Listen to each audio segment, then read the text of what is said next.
Here's a trick to help you grow 10 times as many tomatoes. So if you've grown tomatoes before, you may have come across side shoots. And here's one that's been snipped off before. So when we have the vertical stem and then the horizontal leaf stem coming out, we have this side shoot, or sucker some people call it.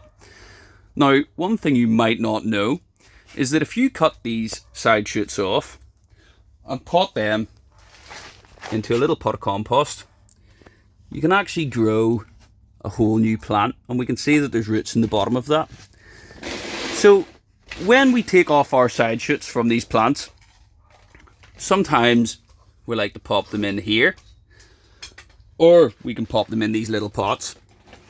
And when we pot them in these little pots, they will grow into full-sized tomato plants.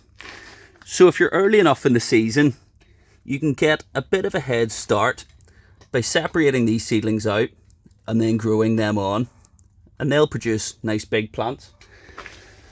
So these plants cost a few pounds each. One of them was actually free because they told me it was dead. It's the middle one, so it's not quite dead. It's doing quite well.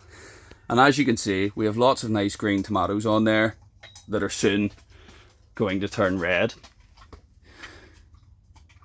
So to 10x your tomato growing, all we need to do is find these, cut them off with a nice sharp set of clean scissors, and then pop them into a little pot of compost.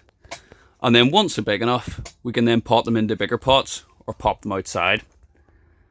So there you go. I thought I would just share that easy little tip. It means that you don't have to buy as many tomato plants. We can get some tomato plants earlier on in the season, start them on in the greenhouse, cut the side shoots off, and then pot them on, and they will grow into full-size plants, which will give us 10 times the amount of tomatoes, presuming you cut 10 of the side shoots off.